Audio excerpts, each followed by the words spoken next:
And welcome to NewsNight. I'm Ladi Akere-Doluale. It's our pleasure to have you join us today. Nigeria's southeast geopolitical zone has been in the news mostly for the wrong reasons, particularly security breaches. The burning of security installations, the killing of security personnel, as well as the harm done to innocent everyday citizens have been at the center of national discussions. What exactly is going on in the southeast, and how real are the allegations of marginalization from the region? NewsNight talks to one of its leaders, that is the leaders of the ruling All Progressives Congress, the APC, and Minister of Labor and Employment, Dr. Chris Ngige.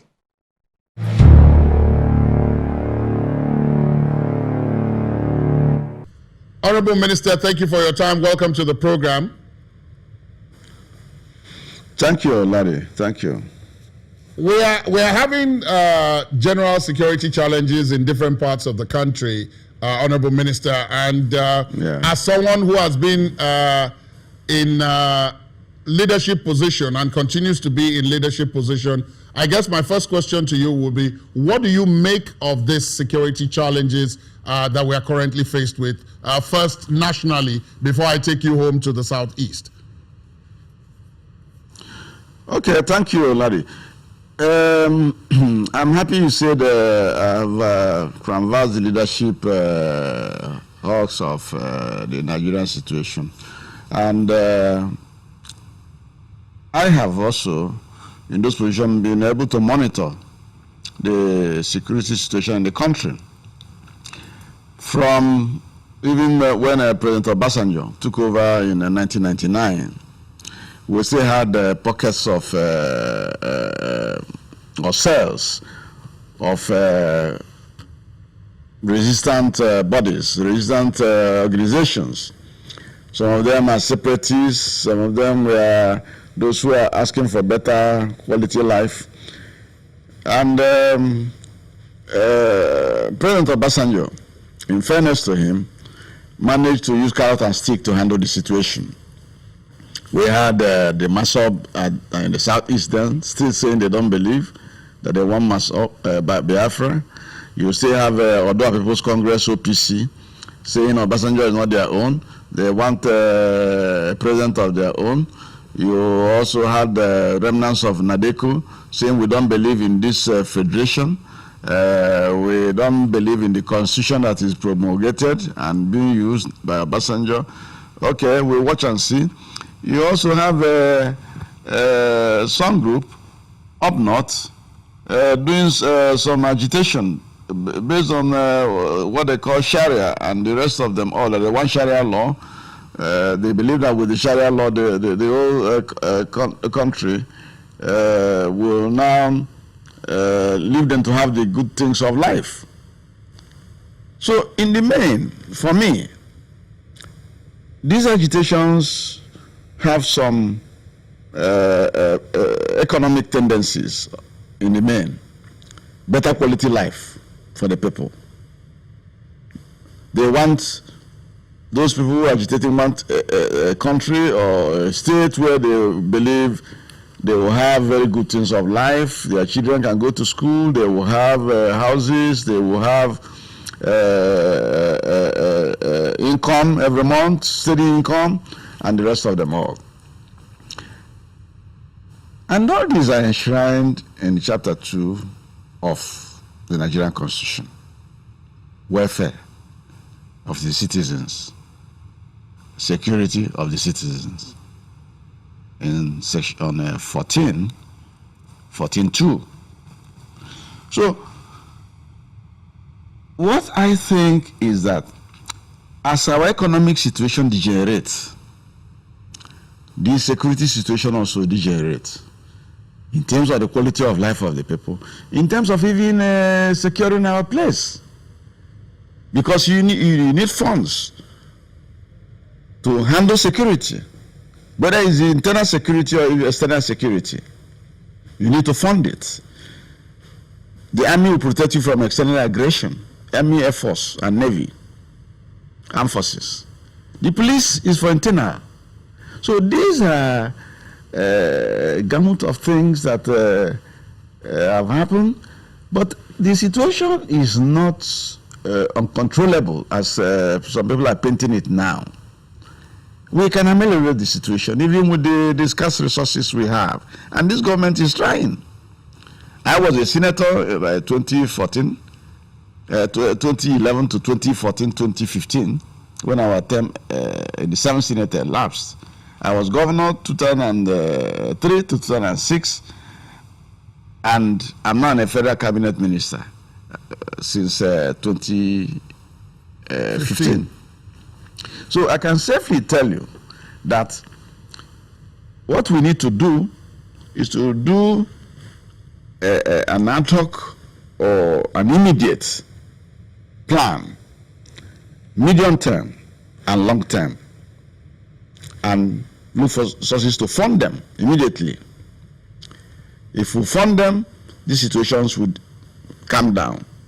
For example, when you say you are going to take me to the southeast, yes. The people who are shouting separation, they are young people. They never went to war. I fought in the war. I was conscripted into the Biafran army in 1969. One evening I was going to church, and they rounded us up, took it to the military barracks, took us to training in a place called a Titi. I had a commando training, and from there they took us to war front after just 2 weeks. I was lucky. Some people lost their lives in the first battle we went to, and by the second battle I was lucky. My officer and the commanding officer of the battalion, who liked me because I could speak good English and write good English, and took me in. That's how I was taken back to the rear. And from the rear, I was discharged on medical ground just before the war ended. So I know, I have seen shelling, I have seen air raids, I have seen starvation, I have seen everything that comes with war. War is not good, it's evil.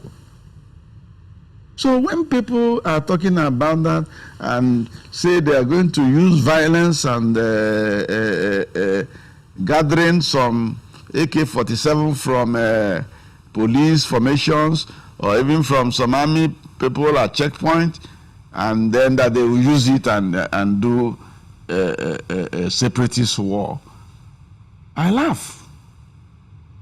And we admonish them, we advise them. The MASOB was a non-violent organization when it started. Even the IPOB was a non-violent organization because it broke away from MASOB of Wazirike. It broke off from MASOB. And some people were involved in registering them, thinking it's for peaceful agitation. Oh, we want our independence, we want that, this is our area. Come and do referendum. Nothing wrong with that. You can go to United Nations and put your papers and all those things. People will vote. If eventually it comes to voting. But to use force, to put everybody in harm's way, to even attack police stations, government formations, INEC, correctional centers, the prisons, and the rest of them all. It's not what the elders of the Southeast are bargained for.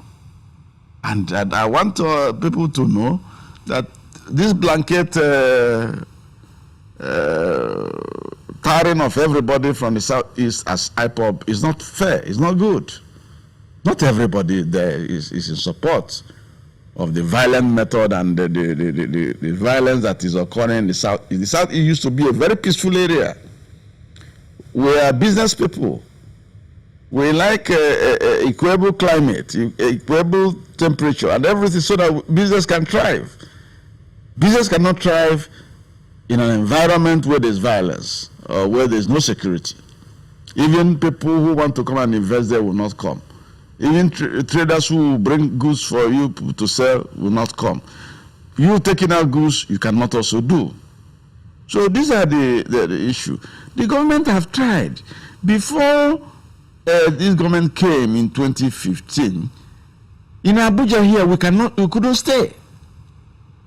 Bomb explosions, Banex Plaza, Banex area, area 10, area that, Gwagwalada, outskirts of Abuja. Boko Haram was everywhere. They were snuffed out from Abuja. They were snuffed out and moved out of Abuja and confined to the northeast. They were removed from North Central in Lokoja, Kogi State, where they had their cell. They even attacked a correctional center, the prison there. They were also moved from Niger State.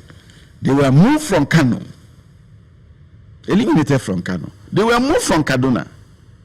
All over, they were moved and then circumscribed up north. They were moved even from Adamawa, where they had their flag in some local government, not to talk about the local governments in the northeast. So when people say deterioration, that deterioration is relative. You have to do a calibration from where we were in the security situation before we came in. At that point, Honorable Minister, let me come in and raise this point.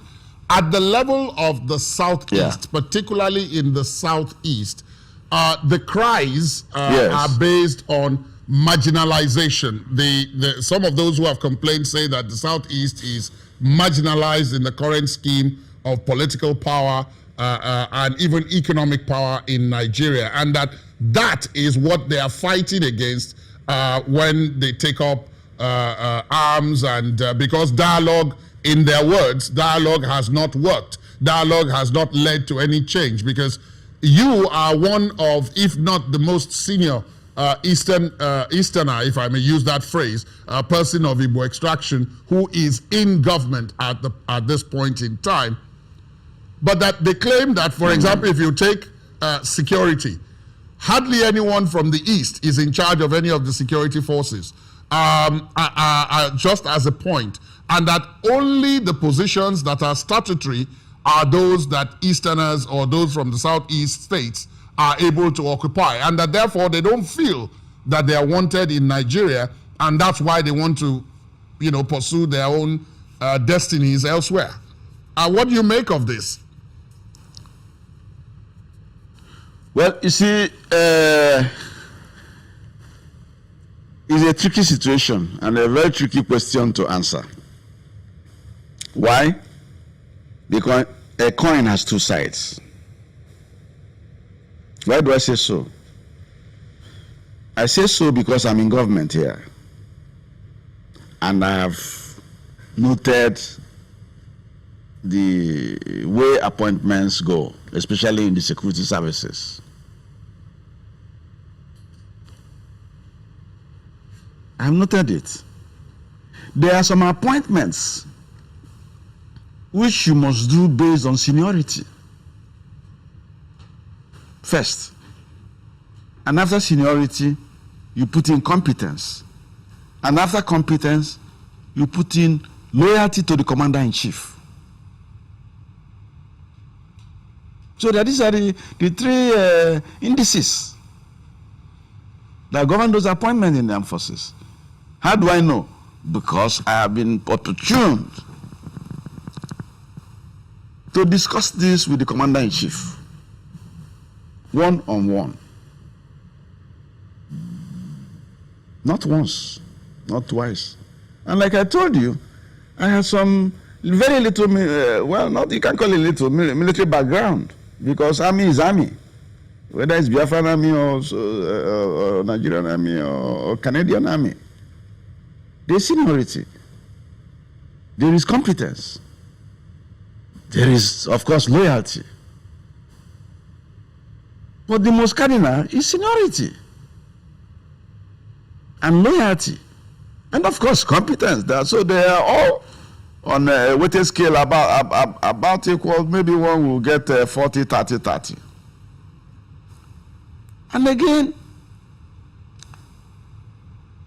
I have encountered or accosted the last Inspector General of Police, Adamu, He's still alive.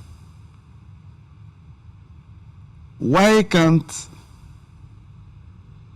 Southeasterners be IGP of police? And they brought the nominal role of police and placed for me. As he's exiting,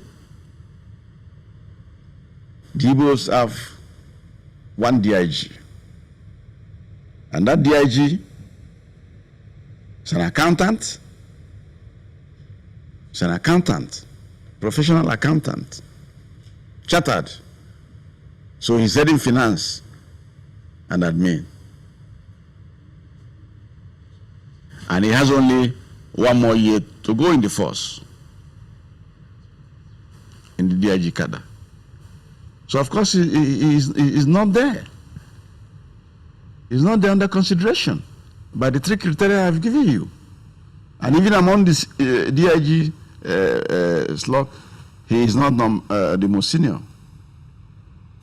You go to AIG because you can so moto you can do from an AIG. That is what the act says. Yes. We go to the AIG cadre. No AIG is from the Southeast. None. About 34 or so. Because you come from CP to go into AIG. Even the CP cadre for the Southeast, you look at it again, they have about either 10 CPs or so, out of which 6 are going next year. So it's a very tricky situation. That's why I said a coin has 2 sides. You have to look at this and see the face of Queen Elizabeth if it's a British coin, and on the other side you see maybe other things. So you ask yourself, Southeasterners were IGP of police. They were chairman of Police Service Commission. Why did they not impress on their people or help their people to be recruited? So that there will be no gap, no chasm when it comes to moving CPs into AIG. The Southwest is fully represented. I think they're even the highest or so in that cadre. They're fully represented.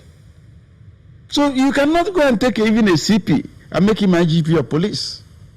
You can't. Because of seniority and respect, which the office is supposed to attract, because every other officer will have to respect that office. If that is so, the argument is that if that is so, if we take it that without conceding, but let's say that that is the case of the police, but surely the other security services, Yes. those who make this argument, that is those who cry marginalization, can surely Yes. say that it is not possible that out of about 17 security agencies, there is not a single one where you have someone from the Southeast who has competence, loyalty, and is senior to take up the topmost position in one of those places. They can have a good argument there. They can. Yes, it's possible. But I'm telling you the one I have seen. Yes. Okay, look at the appointment of the new chief of army staff. They went down to take the person in the theater of war, because they want the man who is in theater of war to continue. Just like when they were appointing the first one, they took somebody who had managed the theater.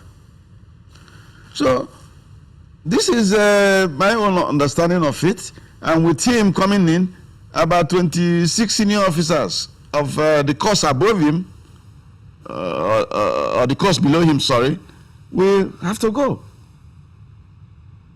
Because of seniority, they cannot be saluting somebody who is their junior. So I'm not a military expert, but I'm not even also making too much argument over it. But if they even say that, These are things that can be discussed. These are Well, things this is that also can be put part on the table and discussed and dialogued. Honorable Minister, the It's argument not, is it's that not by the argument is that they have discussed, they have tried to bring this to the attention of the government in which you serve, but that has proved difficult. There have been no changes. There have been no changes. But because of our time, let me move you to the issue of infrastructure, because that's another thing that they point at. That in the Southeast is shortchanged when it comes to infrastructural development. That most of Nigeria's roads built under this government, nobody can say that. They are built in the north and they are built in the southwest. Nobody in the southeast should be saying that. Or if they say that, they say that out of ignorance. That the second Niger bridge has still not been completed, in spite of many promises down the years to complete it, and that the east-west road promises has also not been completed. By who? Promises by who? Promises by who? Is it by this government? It's not by this government, obviously. Maybe they're talking promises made during our daddy, President Obasanjo, and my very good friend, President Goodluck Jonathan. But what is this government doing? This government. What is this government doing in the Southeast? That in the campaign in the Southeast, and we're doing it. What are you doing in the Southeast? $336 billion project. What are you doing in the Southeast? Apart from this, apart from the second Niger bridge you are talking about, let me even go into what this government have done for the people in the Southeast. Please do. This government came. They gave salary bailout to all the governors. The governors in the Southeast received their own to pay shortfall of salaries, old salaries. This federal government. They didn't exclude you. They didn't exclude Southeast and say, oh, you never voted for me as President Buhari. I will not look at you people. A PDP government will have done that. I was a member of PDP. A PDP government will have quietly done it only for PDP states and keep quiet about it. It wasn't done. It was given to everybody. There was budget support. Same, given to everybody. This is in terms of intangibles. Then the police from the Southeast, after the war, since after the war, nobody had talked about giving them relief in terms of forgetting and giving them what is their due in terms of gratuity and pensions. It was done by this regime, by this government. As go to PITAD, the records are there. Go to Pension Trust Fund Administrator, is there. It's this government that did it. In the spirit of the reconciliation that Jerry Agowan put in place. Since then, till now. I go away from that. I don't want to talk about the loans that have been taken, development loans from the World Bank. A lot of southeastern states of Enugu, Abia, Anambra, Ebonyi are included in this for development of human resources. The schools, teaching in the schools, equipping the schools, technical schools, in the spirit of TVET. It's done. A lot of these states, loans on agriculture. If you go to Ebonyi, you will see it. The federal government are even giving them fertilizer support for Ebonyi State. Special support. And Ebonyi State is the food basket for the Southeast. They grow all the rice and all the yam. Theirs is the best. Other places are trying. But this is it. Then I go to infrastructure. We've talked about the second Niger bridge. I will come there last. But look at the Enugu, Okigwe, Umuahia, Aba, Port Harcourt Highway. Before we came, One lane of the road has been converted into farmland. People farm there. Grass have grown there, and people are farming on that one lane. It's a dual carriageway, but one has been converted to farmland. This government using sukuk, because they will tell you, oh, they're borrowing. We use sukuk bond. We use some infrastructural loan from China, put a Chinese firm, CCEC, on one aspect of the road, and use the sukuk for RCC and the others. That road, you come from Okigwe now, do in Taba in just 40 minutes. This is a journey that will take you 3 hours before. Work is starting on the Enugu component. If you go to Enugu now, you will see construction. The CCEC coming up from Enugu metropolis, Enugu town, going to Okigwe. You also see from Aba going to Port Harcourt. Heavy construction yard. Billions have been put in there. Enugu Onitsha, passing through Oka, RCC. If you go there, you will see what they have done. These are roads that have not been touched by any government. Past PDP government of 16 years.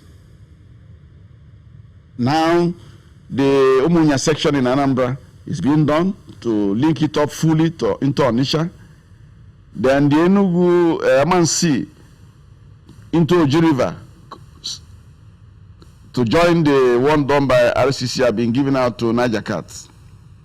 RCC have come from 9 Mile into getting to Oji River now.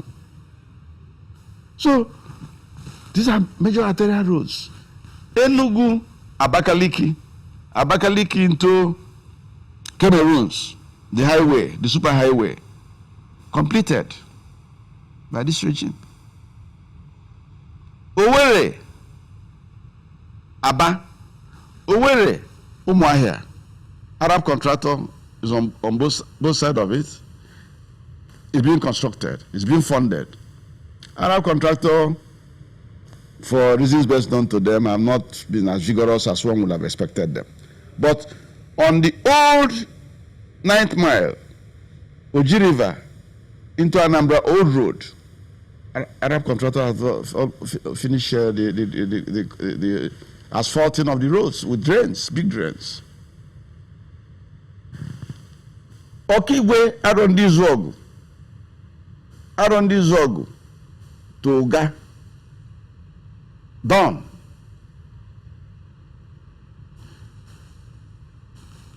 Onitsha to Newi to go and join the one from coming to Uga from Arondi Zog. Done by this regime. Then the second Niger bridge, that's the big icing on the cake, and is the big Super Bowl, 336 billion. It's part of the legacy project of the administration. And let me tell you, that bridge is a bridge that will give economic life, not only to the southeast, south, and parts of north central, Kogi and Benue. The job is 53% as we thought last week. And the work is going on very vigorously. This is no propaganda. The photographs and copies are on the internet, and some people still choose to say that they have not been remembered in terms of infrastructure. This is not minding the fact that the same zone have produced Senate presidents since 1999 for the 8 years, deputy Senate presidents, deputy speaker. They manage the budget of the National Assembly for 8 years from 2015. They have been managing the budget of the National Assembly. And then they had an SGF. The same zone that is talking about appointments not being given. They are getting more now. The Enugu airport had the worst runway in Africa, and Ethiopian air pilot confirmed it to us on one of the flights from Addis Ababa into Enugu.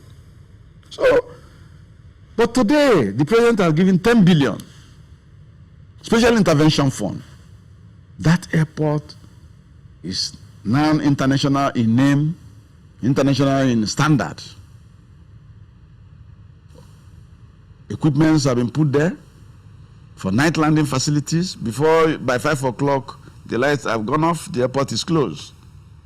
There are night landing facilities now.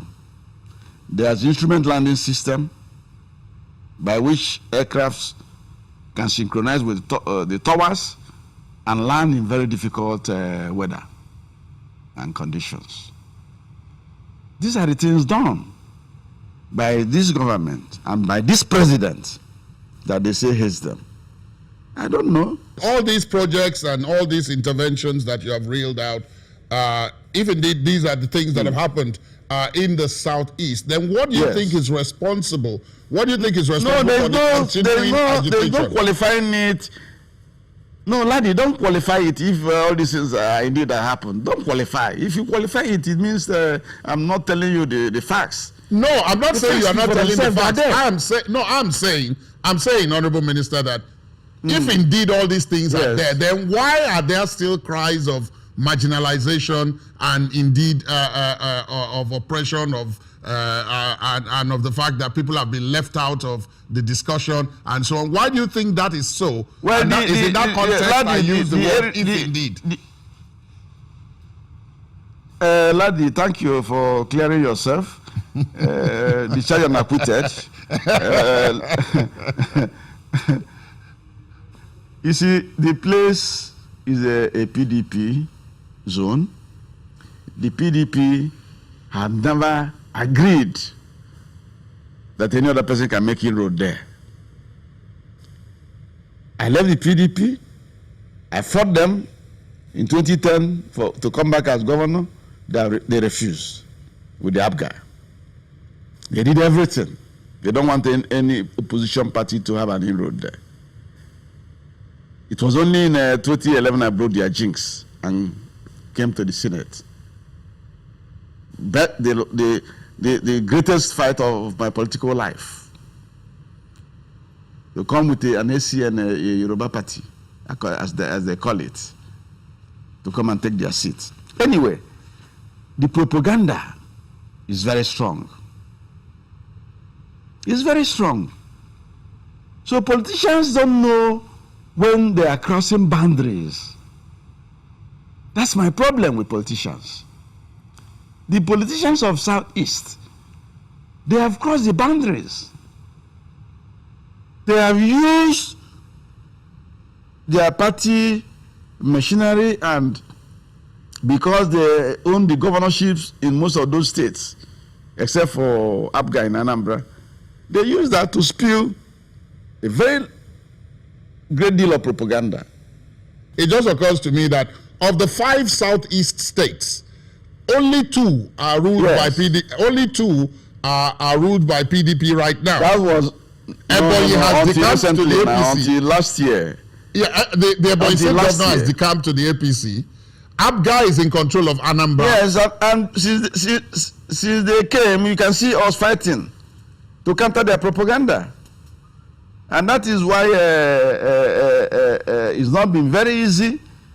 I don't know. I'm not saying that they are supporting the separatists, but you can now see the separatists now became stronger.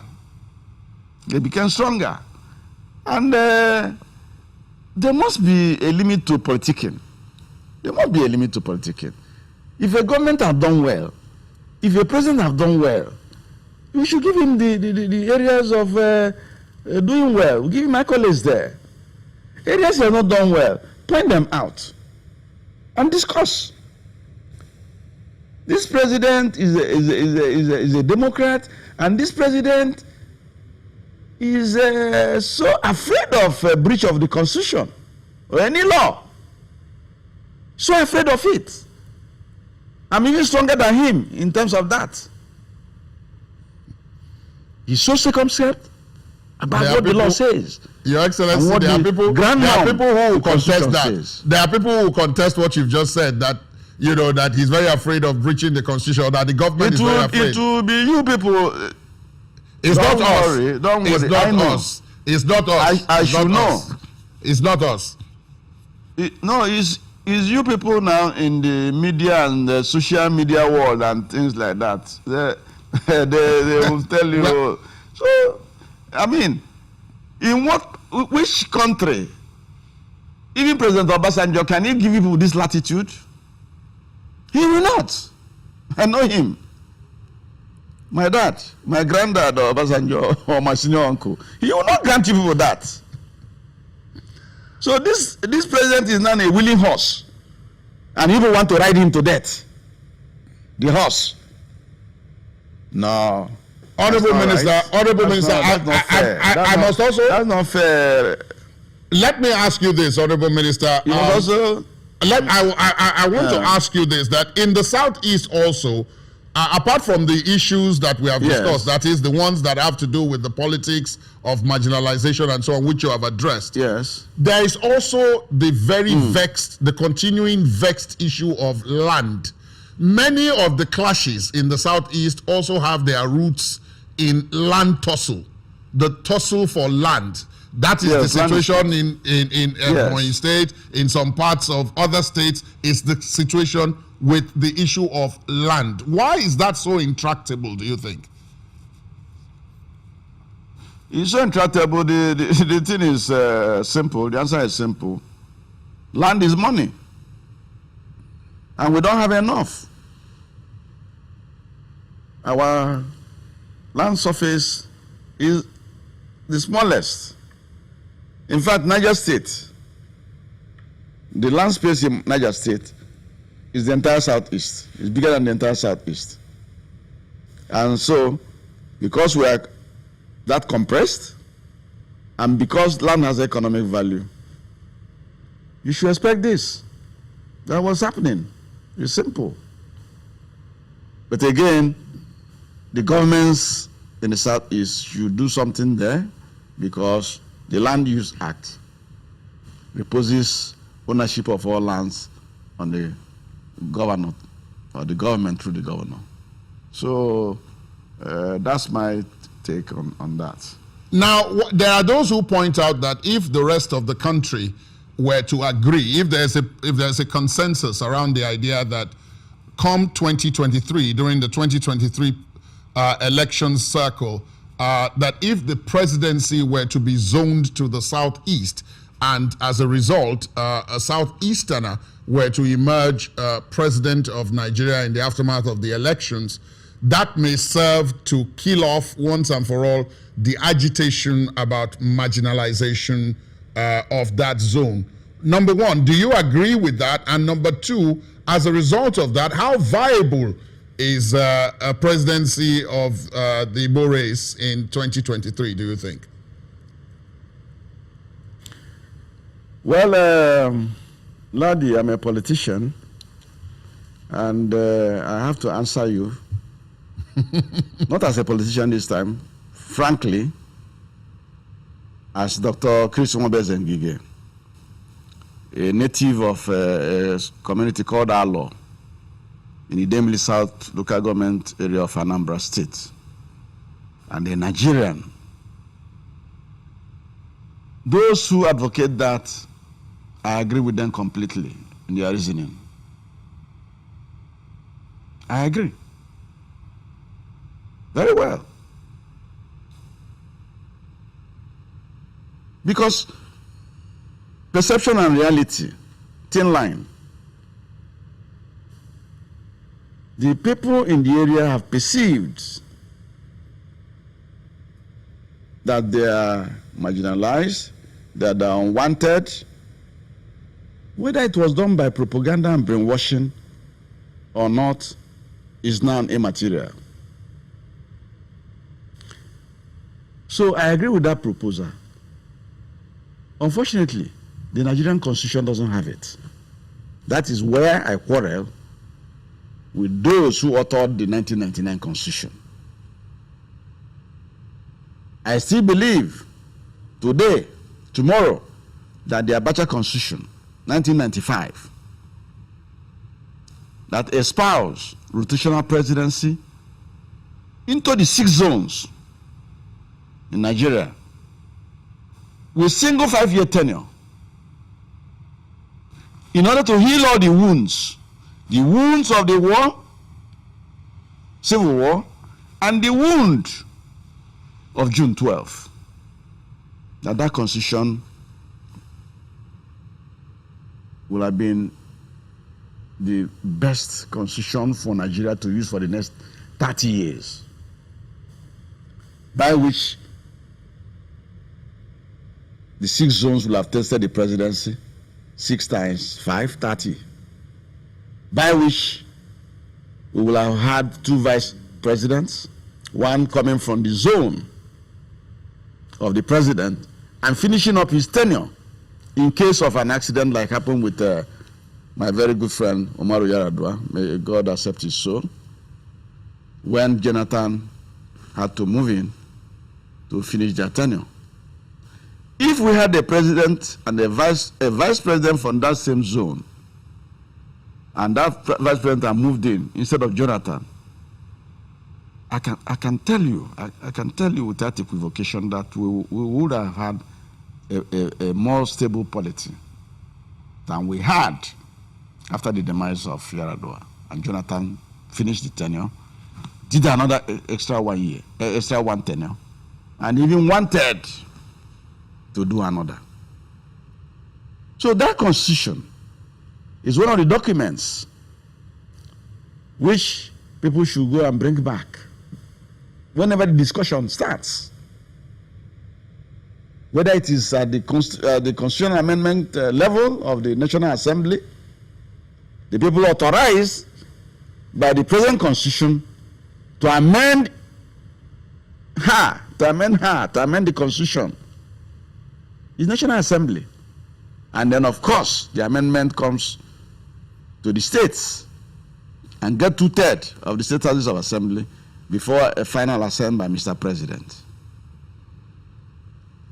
So 3 groups of people are involved in the amendment of the Constitution: the National Assembly, the states houses of assembly, and head of the executive to sign. But even head of the executive, the same Constitution made provision that if he doesn't sign, the National Assembly can invoke a section and pass it suo motu at the National Assembly level. So you can see the balance there. This constitution we have now have a lot of gaps, flaws, lacuna. It has also some inherent weaknesses because of the people of Nigeria, because of corruption and cultural and religious differences. It has some areas of friction. It has also, in my opinion, as a lawmaker, former lawmaker, it has also overburdened the central government in the exclusive list. There are certain things that should go down to the states to do. That's where the people are. What are we doing with prisons for federal? When people commit state offenses, why are we sending them to federal prisons? Why are we not liberalizing mining? Yes. Why are we not doing so? Why are we taking more than we can chew? Health. We should compartmentalize health to belong to these different tiers. Why are the funds of local government not going straight from Abuja to their accounts? Why should governors touch it? I was a governor. I know the temptation. I know the problems.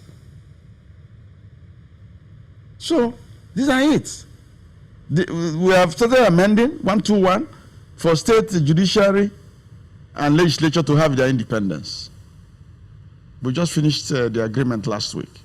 So these are the things, and that's what has led. That's what has led in the Constitution, the structure of the Constitution. Is so that, going back to your question, I support what I'm saying.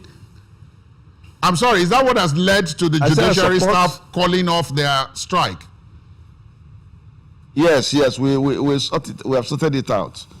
We are now on implementation. I'm monitoring on the implementation. Second leg of your question, Igbo presidency. Yes, a lot of political parties have rotation in their constitution, even though Nigerian constitution doesn't have it. But there's no conflict because Nigerian constitution is silent on it. In the PDP, they have it. They even have up to rotation within senatorial districts in states. My party, APC,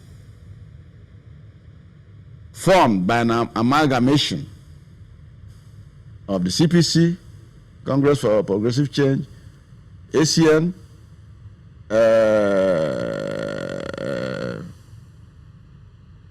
AMPP, and a faction of APGA, and little of DPP. We don't have it. But there's a gentleman agreement we had during the formation of this amalgamation. Some of us participated in all the discussions because I was lucky to be the lone senator from the former Eastern region in the APC or ACN, from ACN into APC formation, and I participated in all the processes, attended all the meetings. So we know what we said. We have a gentleman agreement on it, and like our president have said, at the right time the party will say what they want. The discussions will start from within the party, and the party decision will come out on it. We'll start the discussion from where we stopped in 2014, when the party was being formed.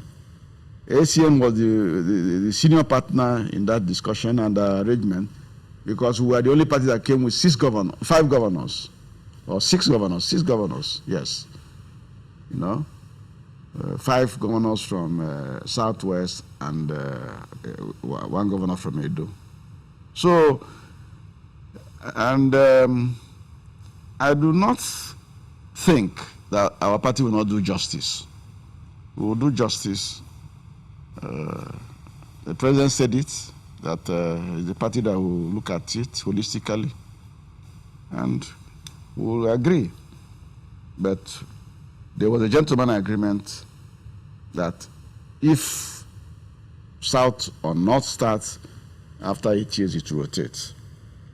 And that was also what informed our decision to get our national chairman from the South at that time. So I do not think that our party will be unfair to the southern bloc of the party.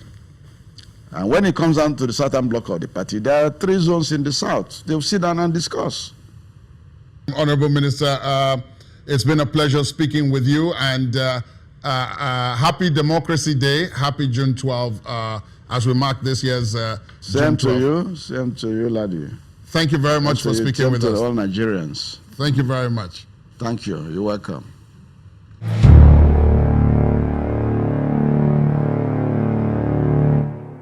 That's our program today. Thanks for watching. Would of course like to hear from you on what you've heard today and much more. Our social media handles are right there on your screen. You can also listen to this and previous episodes of the program via our podcast. Visit our website, channelstv.com/podcast. I'm Ladi Akeredoluale.